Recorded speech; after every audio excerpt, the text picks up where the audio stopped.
9 বার মুখ্যমন্ত্রী, 28 বছরে 3 বার বিজেপির সঙ্গে। জানুন নীতিশ কুমারের সম্পত্তি। বিগত কয়েকদিন ধরেই তোলপাড় হয়ে রয়েছে বিহার রাজনীতি। সমস্ত জল্পনার অবসান ঘটিয়ে পঞ্চমবার জোট বদল করে নবমবারের জন্য বিহারের মুখ্যমন্ত্রী পদের শপথ নিলেন জেডিইউ প্রধান নীতিশ কুমার। আজকেই বেলা 11:30 নাগাদ রাজ্যপালের কাছে পদত্যাগপত্র জমা দেন তিনি। সাংবাদিক সম্মেলনে বলেন, পুরনো জোটের সঙ্গে কাজ করা অত্যন্ত কঠিন হয়ে উঠছিল। এখন আমরা নতুন জোট নিয়ে নতুন সরকার গঠন করব।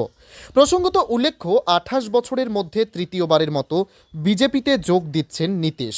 1996 সালে প্রথমবার বিজেপির সঙ্গে জোট করেছিলেন নীতিশ। 3রা মার্চ 2000-এ ফের মুখ্যমন্ত্রী হন, কিন্তু সংখ্যাগরিষ্ঠতা সংগ্রহ করতে না পারার কারণে পদ ছেড়ে দেন এবং অটলজির সরকারে কেন্দ্রে রেলমন্ত্রী হন। এরপর 2013 সাল পর্যন্ত বিজেপিতে থাকার পর বিজেপি যখন নরেন্দ্র মোদীকে প্রধানমন্ত্রী পদপ্রার্থী করে, তখন তিনি এনডিএ থেকে আলাদা হয়ে যান। সাল 2015-তে মহাজোট সরকারে মুখ্যমন্ত্রী ছিলেন। এরপর 2017 সালে ফের একবার এনডিএতে ফিরে আসেন এবং বিজেপির সহায়তায় সরকার গঠন করেন। আর এবার 2024 সালে তিনি বিজেপির সহায়তায় তৃতীয়বারের মতো মুখ্যমন্ত্রী হবেন। গত 28 বছরে তৃতীয়বার বিজেপির সঙ্গে রয়েছেন তিনি। এই মুহূর্তে বিধানসভায় বিজেপির 78 জন বিধায়ক রয়েছেন। সেই সাথে জেডিইউ এর 45 এবং এইচএএম এর 4 জন বিধায়ক রয়েছে। 243 সদস্যের বিধানসভায় 3টি দলের মিলে এই সংখ্যা 127, যা সংখ্যাগরিষ্ঠ সংখ্যা 122-এর চেয়ে 5 বেশি। বিহারের এই রাজনৈতিক অস্থিরতার মধ্যে নীতিশ কুমারের ব্যক্তিগত জীবন নিয়ে আগ্রহী হয়ে উঠেছে সকলে। এর আগে নীতিশের পরিবার বরাবরই লাইমলাইট থেকে দূরে ছিল।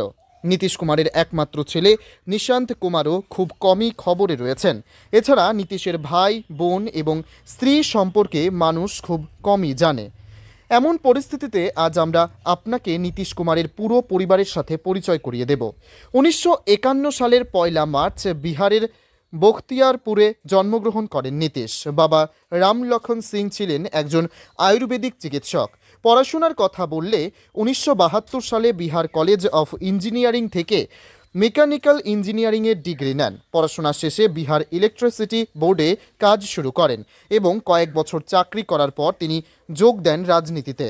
70-এর দশকে গোটা দেশ যখন কংগ্রেসের বিরুদ্ধে রুখে দাঁড়িয়েছিল, তখন তিনিও সেই ক্ষোভে সামিল হন। এরপর জনতা পার্টির সদস্য হিসাবে প্রথমবার 1977 সালের বিহার বিধানসভা নির্বাচনে প্রতিদ্বন্দ্বিতা করেছিলেন, কিন্তু হেরে যান। 1985 সালে তিনি আবার বিহার বিধানসভা নির্বাচনে প্রতিদ্বন্দ্বিতা করেন এবং জয়ী হন। 1987 সালে তিনি জনতা পার্টির রাজ্য সভাপতি নিযুক্ত হন। রাজনৈতিক কেরিয়ার যত এগিয়েছে, ততই এগিয়েছে নীতিশের সম্পত্তিও। 2023 সালের শেষ দিনে জেডিইউ তার মন্ত্রী পরিষদের মন্ত্রীদের যে আর্থিক বিবরণ প্রকাশ করেছে, তাতে বলা হয়েছে নীতিশ কুমারের কাছে 22,552 টাকা নগদ এবং 3টি ব্যাংক অ্যাকাউন্টে মোট 48,000 টাকা জমা রয়েছে। এছাড়াও নীতিশের অস্থাবর সম্পদের মূল্য 16.84 লক্ষ টাকা এবং তিনি দিল্লির দ্বারকা এলাকায় 1000 বর্গফুট ফ্ল্যাটের অধিকারী। এছাড়াও 1.48 কোটি মূল্যের একটি সম্পত্তি রয়েছে তার। এছাড়াও নীতিশের কাছে রয়েছে 11.32 লক্ষ টাকা মূল্যের একটি ফোর্ড ইকোস্পোর্ট গাড়ি রয়েছে, সঙ্গে 2টি সোনার আংটি এবং 1.28 লক্ষ টাকা মূল্যের একটি রূপোর আংটি রয়েছে। তার অস্থাবর সম্পদের মধ্যে 13টি গরু এবং 10টি বাছুর রয়েছে, যার সমষ্টিগত মূল্য 1.45 লাখ টাকা।